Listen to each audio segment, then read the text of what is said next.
नमस्कार दर्शकवृन्द, सदा चाहिँ आज पनि हामी देश तथा विदेशका केही ठुला अनि महत्त्वपूर्ण खबरका साथ उपस्थित भएका छौँ। खबरहरू एकदमै महत्त्वपूर्ण भएकाले भिडियोलाई अन्तिमसम्म हेर्नुहोला। हाम्रो यो मेहनतको लागि एउटा सानो लाइक गर्न नभुल्नुहोला। च्यानलमा नयाँ हुनुहुन्छ भने सब्स्क्राइब गरेर सँगै रहेको घन्टीलाई दबाई अलमा प्रेस गर्न पनि नभुल्नुहोला। आउनुहोस् लागौँ पहिलो खबरतर्फ। सरकारले 77 वटै जिल्लामा कोरोना भाइरस विरुद्धको खोपको पहिलो मात्रा लगाउने भएको छ। चीनबाट आएको भेरोसेल र अमेरिकाबाट आएको जोन्सन एन्ड जोन्सन खोप लगाइने स्वास्थ्य तथा जनसङ्ख्या मन्त्रालयले जनाएको छ। भेरोसेल र जोन्सन एन्ड जोन्सनको खोपका लागि लक्षित समूह छुट्याइएको छ। भेरोसेल 55 वर्ष र माथिको उमेर समूहका सबै नागरिकलाई लगाइनेछ। त्यस्तै भेरोसेल विद्यालयका प्राध्यापक, शिक्षक र कर्मचारीहरू, सार्वजनिक यातायातमा कार्यरत चालक र सहचालकलाई पनि लगाइने स्वास्थ्य सेवा विभागका महानिर्देशक डाक्टर दिपेन्द्र शरण सिंहले जानकारी दिनुभयो। सरकारले तोकेका अत्यावश्यक सेवामा संलग्न खोप लगाउन बाँकी व्यक्तिहरू, खोप अनिवार्य गरेका देशमा जाने नेपाली नागरिकलाई पनि भेरोसेल लगाइनेछ। भर्खरै मात्रै नेपाल आइपुगेको 15 लाख जोन्सन एन्ड जोन्सन खोप 50 देखि 55 वर्ष उमेर समूहका सबै नागरिक, पूर्ण र अति अशक्त अपाङ्ग भएका नागरिक र नेपालमा बसोबास गरिरहेका शरणार्थीमा लगाइने भएको छ। 77 वटै जिल्लामा कोभिड-19 विरुद्धको नयाँ खोप अभियान सुरु भएको हो। चिनिया खोप भेरोसेल साउन 2 गतेसम्म र अमेरिकी खोप जोन्सन एन्ड जोन्सन साउन 4 गतेदेखि 6 गतेसम्म लगाइने भएको छ। प्रत्येक जिल्ला स्थित स्वास्थ्य कार्यालयले तोकेका खोप केन्द्रबाट खोप लगाइने भएको छ। काठमाडौँ जिल्लामा 44 वटा खोप केन्द्र तोकिएको छ। दर्शकबिन, नेपालमा कोरोना भाइरसको स्थिति बढ्दो क्रममा रहेको र विज्ञहरूले तेस्रो लहर आउन सक्ने समेत चेतावनी दिएका छन्। यस्तो अवस्थामा तपाईँ के भन्न चाहनुहुन्छ? लकडाउन गर्नुपर्छ भन्नुहुन्छ भने हो लकडाउन गर्नुपर्छ लेखिदिनु होला। होइन, लकडाउन गर्न आवश्यक छैन, अब त धेरै नै भयो, अति नै भयो भन्नुहुन्छ भने नो मोर लकडाउन लेखेर तलको कमेन्ट बक्समा कमेन्ट गर्न नभुल्नु होला है त। कक्षा 10 को माध्यमिक शिक्षा परीक्षा आइसीको अन्तिम नतिजा आउन साउन मसान्तसम्म लाग्ने भएको छ। जिल्लामा रहेका शिक्षा विकास तथा समन्वय निकायले हालसम्म विद्यार्थीको विवरण अद्यावधि गर्न नसकेको तथा विभिन्न जिल्लामा आएको बाढी पहिरोका कारण पनि नतिजा प्रकाशन केही दिन पर सर्ने भएको हो। बोर्डका एससी हेर्ने परीक्षा नियन्त्रक रुद्र अधिकारीले ढिलोमा साउन मसान्तसम्म नतिजा प्रकाशन गर्ने आफूहरूको तयारी रहेको जानकारी दिनुभयो। त्यसका लागि 77 वटै जिल्लामा रहेका शिक्षा विकास तथा समन्वय निकायबाट विद्यार्थीको विवरण आउनुपर्ने उहाँको भनाइ छ। समन्वय निकायलाई बोर्डले असार मसान्तसम्म विवरण पठाउन समयसीमा दिए पनि हालसम्म एउटा जिल्लाबाट मात्रै विवरण आएको र त्यो पनि अमिल्दो भएका कारण फर्काइएको जानकारी दिएको छ। समन्वय निकायको तयारी हेर्दा केही ढिला हुन सक्ने आकलन गरिएको छ। तर अब बोर्डले समन्वय निकायलाई विद्यार्थीको विवरण पठाउन म्याद थप भने नगर्ने भएको छ। म्याद थप हुँदा विवरण तयार भएका जिल्लाले पनि विवरण नपठाउने भएकाले केही दिन ढिला भए पनि म्याद थप नहुने जनाइएको छ। सबै विवरण आइसकेपछि बोर्डले विद्यार्थीको विवरण अद्यावधि गरेर अन्तिम नतिजा प्रकाशन गर्ने भएको छ। नेपाली काङ्ग्रेसका सभापति शेरबहादुर देउवा प्रधानमन्त्री नियुक्ति भएका छन्। राष्ट्रपति विद्यादेवी भण्डारीले अदालतको आदेश अनुसार देउवालाई मङ्गलबार प्रधानमन्त्री नियुक्ति गरेकी हुन्। राष्ट्रपति कार्यालय स्रोतका अनुसार संविधानको धारा 76 को उपधारा 5 अनुसार देउवा प्रधानमन्त्री नियुक्ति भएका हुन्। सर्वोच्च अदालतले सोमबार देउवालाई प्रधानमन्त्री नियुक्ति गर्न राष्ट्रपति कार्यालयको नाममा परमादेश दिएको थियो। सर्वोच्चले प्रतिनिधि सभा विघटन बदर गर्दै मङ्गलबार 5 बजेभित्र देउवालाई प्रधानमन्त्री नियुक्ति गर्न आदेश दिएको थियो। दक्षिण कोरियामा नेपाली लगायत सम्पूर्ण स्वदेशी तथा विदेशी मजदुरको न्यूनतम तलब बढेको छ।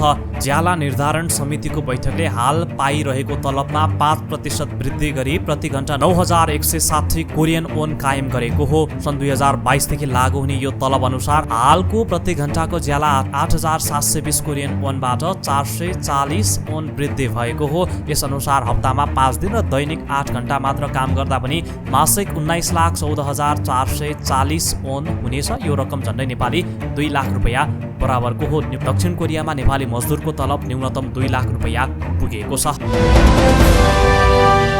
कोरोना महामारीका कारण नेपालमा रोकिएका विदेशी पर्यटकलाई यही असार मसान्तसम्म प्रवेशाज्ञा शुल्क तथा जरिवाना छुट दिएको छ।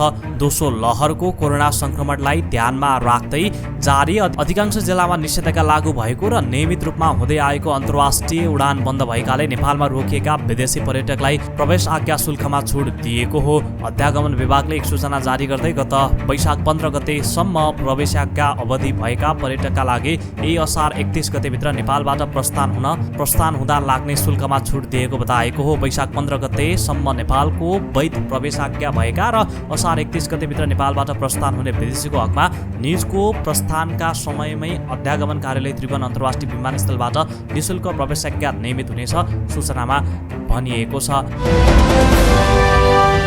जापानले नेपाल सहितका एसियाली मुलुकलाई यही महिनामा एस्ट्राजेनिकाको खोप प्रदान गर्ने भएको छ। समाचार संस्था रोइटर्सका अनुसार जापानले कोभ्याक्स मार्फत एसियाली मुलुकलाई दिने भनेको 11 मिलियन खोपबाट नेपालले खोप प्राप्त गर्ने भएको छ।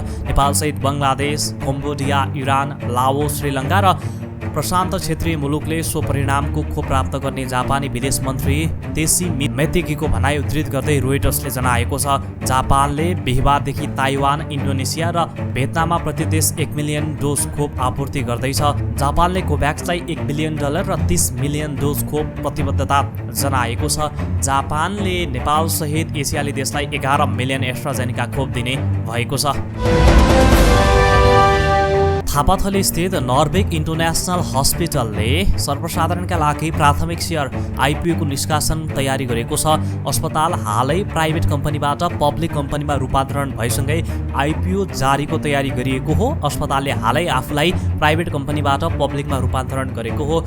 जनसहभागितालाई समेत सुनिश्चित गर्ने अवधारणा अन्तर्गत आफूलाई प्राइभेट कम्पनीबाट पब्लिक कम्पनीमा रूपान्तरण गरेको अस्पतालका कार्यकारी निर्देशक राजेन्द्र बहादुर सिंहले जानकारी दिए। उनका अनुसार अब सो अस्पताल Norvic international hospital and medical college limited भएको छ। अस्पताल नेपालको सेयर बजारमा सूचीकृत हुने पहिलो अस्पताल तथा मेडिकल कलेज बन्ने गरी काम अघि बढाएकोले जानकारी दिएका छन्। आइपिओ जारी गर्ने तयारीमा नर्वेग अस्पताल। नेकपा एमालेका अध्यक्ष समेत रहेका निवर्तमान प्रधानमन्त्री केपी शर्मा ओलीले जनताको जनादेश आफ्नो पक्षमा भए पनि अदालतको परमादेश शेरबहादुर देउवाको पक्षमा गएको बताएका छन्। जनताको जनादेश त मेरो पक्षमा थियो तर परमादेश शेरबहादुर जीको पक्षमा भयो। ओलीले देशवासीको नाममा सम्बोधन गर्दै भने सर्वोच्चको परमादेशकै कारण आफूले सरकारबाट बाहिरिन लागेको उनले बताए। सरकारबाट बाहिरिँदा रत्तिभर चिन्ता नभएको ओलीको दाबी थियो। सिंहदरबार छाड्नु अगाडि देशवासीको नाममा सम्बोधन गर्दै ओलीले सर्वोच्चको फैसला मान्ने पनि बताए। आफ्नो नेतृत्वमा विकास, परिवर्तन र रूपान्तरण तथा जनताले राहत महसुस गरेको पनि ओलीको भनाइ छ। कोरोना विरुद्ध जनतालाई खोप दिएको उनले बताए। 1 करोड 31 लाख खोपको मात्रा सुनिश्चित भइसकेको ओलीको भनाइ थियो। प्रतिकूल अवस्थामा पनि कोरोना विरुद्ध लडाई लडेको उनको भनाइ थियो। विश्व स्वास्थ्य संगठनका वैज्ञानिकहरूले 2 फरक कम्पनीका कोरोना भ्याक्सिन पहिलो र दोस्रो डोजका रूपमा प्रयोग गर्नु खतरनाक हुने चेतावनी दिएका छन्। WHO की मुख्य वैज्ञानिक डाक्टर सौम्या स्वामीनाथनले यसलाई एउटा घातक ट्रेन्ड भनेकी छिन्। यसरी अलग अलग खोप लिँदा त्यसको परिणाम के हुन्छ अहिलेसम्म WHOले कुनै विवरण बाहिर ल्याएको छैन। एक अनलाइन ब्रिफिङमा स्वामीनाथनले भनिन्, धेरै मानिसले हामीलाई सोधिरहनु भएको छ, पहिला अर्कै कम्पनीको भ्याक्सिन लिएको र अब अर्कै कम्पनीको लिने योजना छ, यसो गर्दा हुन्छ कि हुँदैन, तर म भन्छु यो खतरनाक ट्रेन्ड हो। यद्यपि भ्याक्सिनको म्याचिङ र मिक्सिङलाई लिएर हामीसँग कुनै विवरण छैन। फाइजर, एस्ट्राजेनिका, स्पुतनिक यी सबै भ्याक्सिनको 2 डोज दिने गरिएको छ। सबै कम्पनीको भ्याक्सिन लगाउने समय अन्तराल अलग अलग छ। स्पुतनिक भी, लाइट र जोन्सन एन्ड जोन्सनको भ्याक्सिनको 1 डोज मात्र दिँदैछ। स्वामीनाथनले भनिन्, मिक्स र म्याचलाई लिएर हामीसित सीमित डाटा छन्, त्यसमा अहिले अध्ययन भइरहेको छ। WHO भन्छ 2 फरक कम्पनीका कोरोना भ्याक्सिन प्रयोग गर्नु खतरनाक हुन्छ। देशका धेरै ठाउँमा मौसम अहिले सामान्य बदली भएको छ। धेरैजसो ठाउँमा मौसम सामान्य रहेको जल तथा मौसम पूर्वानुमान महाशाखाले जनाएको छ। अहिले गण्डकी र सुदूरपश्चिम प्रदेशका थोरै ठाउँमा हल्का पानी परिरहेको महाशाखाका मौसमविद राजु प्रधानले बताउनुभयो। त्यस्तै मौसम बदली भई धेरै ठाउँमा हल्का पानी पर्ने अनुमान गरिएको छ। प्रदेश 1 बागमती, गण्डकी, कर्णाली र सुदूरपश्चिम प्रदेशका 1-2 ठाउँमा मेघगर्जन सहित ठूलो पानी पर्ने सम्भावना रहेको महाशाखाले जनाएको छ। अबको 3-4 दिन धेरै ठाउँमा घाम लाग्ने र मौसम बदली हुने क्रम चलिरहने तर कतै कतै बाहेक ठूलो पानी नपर्ने मौसमविद प्रधानले बताउनु भएको छ। कांग्रेस सभापति शेरबहादुर देउवालाई राष्ट्रपति विद्यादेवी भण्डारीले प्रधानमन्त्री पदमा नियुक्ति गरेकी छिन्। संविधानको धारा 76(5) अनुसार देउवालाई राष्ट्रपतिले प्रधानमन्त्री पदमा नियुक्ति गरेकी हुन्। को हुन् देउवा? शेरबहादुर देउवा विक्रमसम्म 2003 जेठ 31 गते डडलधुराको साभिक 80 ग्राम गाविस 5 र हालको गन्यामधुरा गाउँपालिका 1 मा जन्मिएका हुन्। उनले प्राथमिक शिक्षा गाउँकै 80 ग्राम प्राथमिक विद्यालय र SLC सीताराम मावे टोटीबाट पूरा गरेका हुन्। देउवा 2020 सालदेखि कांग्रेस राजनीतिमा सक्रिय भएका थिए। उनी बेपी कोइरालाको प्रेरणाबाट राजनीतिमा लागेका हुन्। देउवाले स्कुले जीवनदेखि नै नेपाली काङ्ग्रेसको राजनीतिलाई आफ्नो आदर्श बनाएका थिए। एसएलसीपछि देउवा उच्च शिक्षा लिन भारत नगई 2021मा काठमाडौँको त्रिचन्द्र कलेजमा भर्ना भएका थिए। त्यसपछि उनी नेभी सङ्घभित्र राजनीतिमा सक्रिय भए। त्यसक्रममा उनी विभिन्न समयमा पटक पटक पक्राउ परे। विद्यार्थी जीवनमा देउवा निडर र निर्भीक स्वभावका थिए। नेभी सङ्घमा सक्रिय भएर काम गरिरहेका देउवा विक्रमसम्म 2028 सालमा पहिलोपटक नेपाल विद्यार्थी सङ्घको सभापतिमा विजयी भए। नेभी सङ्घको नेतृत्वमा आएपछि उनले आफ्नो राजनीतिलाई जनसशक्त रूपमा अगाडि बढाए। राजनीतिक सिलसिलामा देउवाले पटक पटक गरी करिब 9 वर्ष जेल बिताएका छन्। विद्यार्थी राजनीतिबाट आफूलाई अब्बल बनाएका देउवा बिपिली सुदूरपश्चिममा पार्टीको जिम्मेवारी दिएर खटाए। त्यसबेला उनी भारतको बाटोबाट दार्चुला र बैतडी हुँदै डडेलधुरा पुगेका थिए। जब 2046 सालमा नेपाली काङ्ग्रेसले देशमा पहिलो जनआन्दोलन अगुवाई गर्यो, त्यतिबेला Deuba London school of economics अध्ययन गरिरहेका थिए। जनआन्दोलन सफल भएपछि देउवा लन्डनबाट काठमाडौँ आए। 2048 मा गिरिजाप्रसाद कोइरालाको नेतृत्वमा बनेको सरकारमा देउवा गृहमन्त्री बने।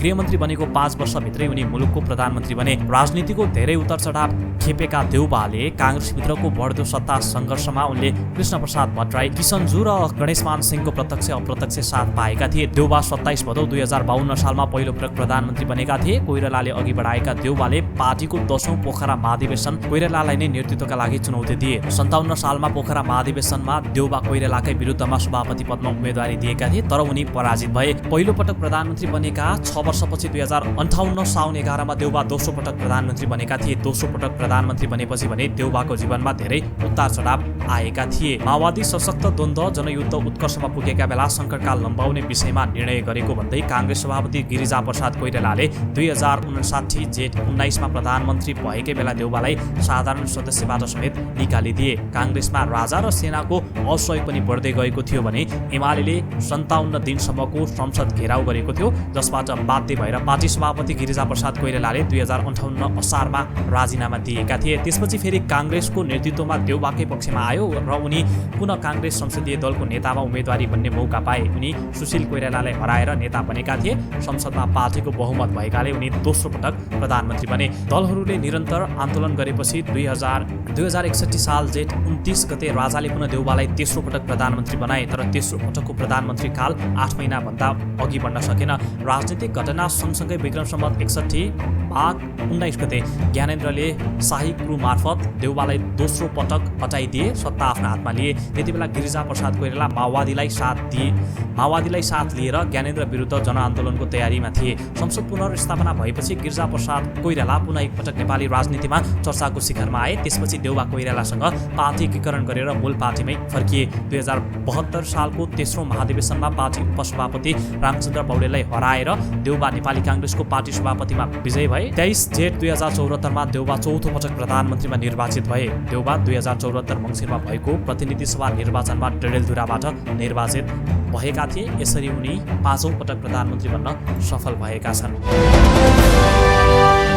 नेकपा एमालेका वरिष्ठ नेता माधव कुमार नेपालले सर्वोच्च अदालतको फैसलासँगै विपक्षी गठबन्धनबाट आफू अलग भएको सङ्केत गरेका छन्। गठबन्धनको बैठकमा उनले आफ्नो पार्टी एमाले एकतातर्फ अघि बढेको भन्दै यस्तो सङ्केत गरेका हुन्। स्थायी समिति सदस्य रघुजी पन्तका अनुसार नेता नेपालकै घरमा बस्ने भनिएको बैठकमा धेरै नेताहरू उपस्थित भएपछि अन्यत्र सारिएको थियो। बैठकमा नेपालले परिस्थितिमा बदलाव आएको तर आफू संविधानको रक्षा एवं जनताका हक अधिकारको पक्षमा सधैँ प्रतिबद्ध रहेको बताएका थिए। बैठकपछि नेता रघुजी पन्तले दिएको जानकारी अनुसार नेता नेपालको भनाइ यस्तो थियो: हामीले संविधान र लोकतन्त्रको रक्षाका लागि लडाईँ गरिरहेका छौँ, जनताका हक अधिकारका लागि पक्षमा लडाईँ गरिरहेका छौँ। अब बन्ने सरकार त्यस दिशामा काम गर्न सफल हुनुपर्छ।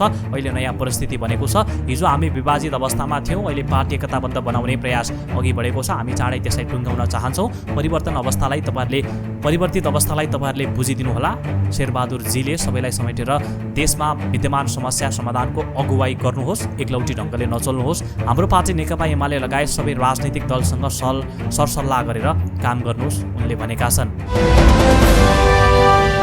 राजनैतिक स्थायित्व र आर्थिक समृद्धिको नारासहित 2074 फागुन 3 गते झण्डै 2/3 जनमतसहित दोस्रो पटक प्रधानमन्त्रीको जिम्मेवारी पुगेका थिए केपी शर्मा ओली। बारम्बारको सरकार गठन र विघटनबाट आशित जनताले ओली नेतृत्वको एमाले र माओवादी गठबन्धन सरकारबाट राजनीतिक स्थायित्व मात्र होइन, आर्थिक विकासको पनि आशा र अपेक्षा गरेका थिए। अब चुनावी गठबन्धन बनाएका दुई दलबीच एकीकरण भएपछि आम जनताले ओली नेतृत्वको सरकारबाट थप अपेक्षा गरेका थिए। तीव्र अभिलाषा सङ्गालेका जनताको बुझाइ थियो आर्थिक विकासको उत्पादक अस्थिर सरकार हो, तर 2/3 समर्थन सहित सरकारमा रहेका ओली संसदमा बहुमत सिद्ध गर्न असफल भए नै सर्वोच्च अदालतको आदेशमा मुलुकको कार्यकारी प्रमुखको जिम्मेवारीबाट बाहिरिनुपर्ने अवस्था पुगेका छन्। संविधान सभाबाट नयाँ संविधान जारी भएपछि माओवादी केन्द्रको समर्थनमा पहिलो पटक ओली प्रधानमन्त्री बनेका थिए। त्यतिबेला पूर्व सहमति पालना नगरेको भन्दै माओवादी केन्द्र नै ओली विरुद्ध खनियो। संसदमा उसले अविश्वासको प्रस्ताव नै राखेपछि ओलीले 2073 साउन 19 गते प्रधानमन्त्री छोड्नु परेको थियो।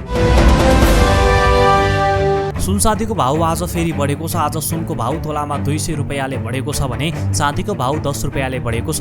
सुनको भाउ तोलामा 200 रुपैयाँले बढेर 92,400 रुपैयाँ पुगेको नेपाल सुनचाँदी व्यवसायी महासङ्घले जनाएको छ। महासङ्घका अनुसार आज चाँदीको भाउ तोलामा 1320 रुपैयाँ रहेको छ। दर्शकवृन्द, यिनै थिए आजका केही ठुला अनि महत्त्वपूर्ण खबरहरू। भोलि यस समयमा पुनः मुख्य समाचारका साथ फेरि पनि उपस्थित हुनेछौँ। आजको लागि हामीलाई बिदा दिनुहोस्। हस्त नमस्ते।